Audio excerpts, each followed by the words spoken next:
സിനിമയിലേക്ക് റിയലിസ്റ്റിക് ടോണിലുള്ള മറ്റൊരു family thriller കൂടി എത്തിയിരിക്കുകയാണ്. പ്രശാന്ത് മോഹൻ തിരക്കഥ എഴുതി സംവിധാനം ചെയ്ത സത്യത്തിൽ സംഭവിച്ചത് എന്ന ചിത്രം തിയേറ്ററുകളിൽ എത്തിക്കഴിഞ്ഞു. ഒരു സാധാരണ ഗ്രാമീണ പശ്ചാത്തലത്തിൽ കുടുംബ ബന്ധങ്ങളുടെ കഥ പറയുന്നതോടൊപ്പം പ്രേക്ഷകനെ ആകാംക്ഷയുടെ മുൻപിൽ നിർത്തുന്ന ഒരു നിധിവേട്ടയുടെ പശ്ചാത്തലമാണ് ഈ ചിത്രം കൈകാര്യം ചെയ്യുന്നത്. വിദേശത്തു നിന്നും നാട്ടിലെത്തുന്ന അഗസ്തിക്കുട്ടി എന്ന കഥാപാത്രവും തുടർന്നുണ്ടാകുന്ന സ്വത്തു തർക്കങ്ങളും പറമ്പിലെ കിണർ വൃത്തിയാക്കുന്നതിനിടയിൽ വർക്കിച്ചനും മകനും കണ്ടെത്തുന്ന ദുരൂഹമായ ഒരു കുടവും അതിനെ തുടർന്നുണ്ടാകുന്ന സംഘർഷങ്ങളുമാണ് ചിത്രത്തിന്റെ പ്രധാന കഥാതന്തു. തുടക്കം മുതൽ ഒടുക്കം വരെ പ്രേക്ഷകരെ ഒരു സസ്പെൻസ് അന്തരീക്ഷത്തിൽ നിലനിർത്താൻ സംവിധായകന് കഴിഞ്ഞിട്ടുണ്ട് എന്നത് ആദ്യഘട്ടത്തിൽ തന്നെ എടുത്തു പറയേണ്ട കാര്യമാണ്.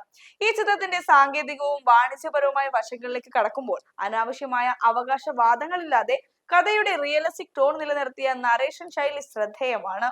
വിനോദ് ജി മധുവിന്റെ ഛായാഗ്രഹണം, ഗ്രാമീണ ഭംഗിയും സസ്പെൻസ് അന്തരീക്ഷവും വളരെ മനോഹരമായി തന്നെ ക്യാമറയിൽ ഒപ്പിയെടുത്തിട്ടുണ്ട്. മധു പോളിന്റെ പശ്ചാത്തല സംഗീതം ഔദ്യോഗികജനകമായ രംഗങ്ങൾക്ക് കൂടുതൽ തീവ്രത നൽകുമ്പോൾ സുനീഷ് സെബാസ്റ്റ്യന്റെ എഡിറ്റിംഗും അരുൺ രാമവർമ്മയുടെ സാങ്കേതിക നിലവാരം ഉയർത്താൻ ഏറെ സഹായിച്ചിട്ടുണ്ട്. യുവതാരങ്ങളായ ആകാശ് മേനോനും ദിൽഷയും തങ്ങളുടെ കഥാപാത്രങ്ങളുടെ വൈകാരികമായ ആഴം മികച്ച രീതിയിൽ പ്രതിഫലിപ്പിച്ചപ്പോൾ ഗൗരവക്കാരനായ എന്നാൽ ഉള്ളിൽ നർമ്മമുള്ള കഥാപാത്രമായി ദിലീഷ് പോത്തനും തനത് ശൈലിയിലുള്ള ഹാസ്യ പ്രകടനങ്ങളുമായി ജോണി ആന്റണിയും വീണ്ടും തിളങ്ങി. ഇരുവരുടെയും കോംബോ രംഗങ്ങൾ സിനിമയുടെ ഏറ്റവും വലിയ പോസിറ്റീവ് ഘടകങ്ങളിൽ ഒന്നാണ്. വ്യത്യസ്തമായ ഒരു പ്രമേയത്തിൽ ലളിതമായി അവതരിപ്പിച്ച ഈ ചിത്രം സമകാലിക മലയാള സിനിമയിലെ റിയലിസ്റ്റിക് ത്രില്ലർ ട്രെൻഡുകൾക്ക് ഒരു പുതിയ ഊർജം നൽകുന്നുണ്ട്.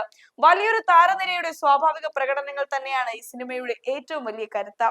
ശ്രീകാന്ത് മുരളി, കോട്ടയം രമേശ്, TG രവി, നസീർ സംക്രാന്തി, ജയകൃഷ്ണൻ, കുളപ്പുള്ളി ലീല, അശ്വതി ശ്രീകാന്ത് തുടങ്ങിയ വൻ താരനിരയെ വിശ്വസനീയമായ രീതിയിൽ കഥാപാത്രങ്ങളാക്കി മാറ്റാൻ സംവിധായകന് സാധിച്ചിട്ടുണ്ട്. ബിഗ് ബഡ്ജറ്റ് മാസ് ചിത്രങ്ങളുടെ ഹൈപ്പിന് നടുവിലും പ്രേക്ഷകരെ തിയേറ്ററുകളിലേക്ക് ആകർഷിക്കാൻ ഇത്തരം റിയലിസ്റ്റിക് ഫാമിലി എന്റർടൈനറുകൾക്ക് സാധിക്കുമെന്നത് മലയാള സിനിമയുടെ അന്താരാഷ്ട്ര മാർക്കറ്റിലെ റീച്ച് വർദ്ധിപ്പിക്കുന്നതിന് സഹായിക്കുന്ന ഘടകമാണ്. എന്നിരുന്നാലും ഒരു മികച്ച ചലച്ചിത്രാനുഭവം എന്ന നിലയിൽ വിലയിരുത്തുമ്പോൾ ഈ ചിത്രത്തിന് ചില പോരായ്മകളും സംഭവിച്ചിട്ടുണ്ട്.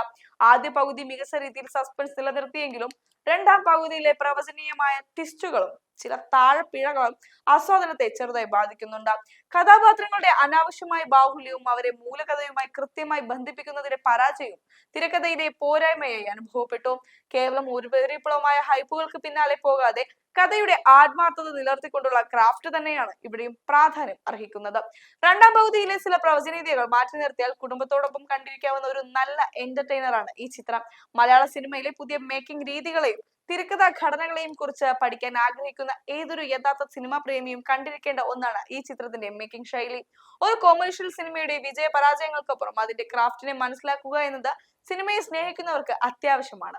നിങ്ങൾ ഈ ചിത്രം തിയേറ്ററുകളിൽ കണ്ടവരാണെങ്കിൽ ചിത്രത്തിന്റെ ഫസ്റ്റ് ഹാഫും സെക്കൻഡ് ഹാഫും നിങ്ങളിൽ ഉണ്ടാക്കിയ ഇമ്പാക്റ്റിനെ കുറിച്ചുള്ള കൃത്യമായ അഭിപ്രായങ്ങൾ താഴെ കമന്റ് ബോക്സിൽ രേഖപ്പെടുത്തുക. ഒപ്പം കൂടുതൽ ആഴത്തിലുള്ള സിനിമാ വിശകലനങ്ങൾക്കായി ഈ ചാനൽ സബ്സ്ക്രൈബ് ചെയ്യുവാനും മറക്കരുത്.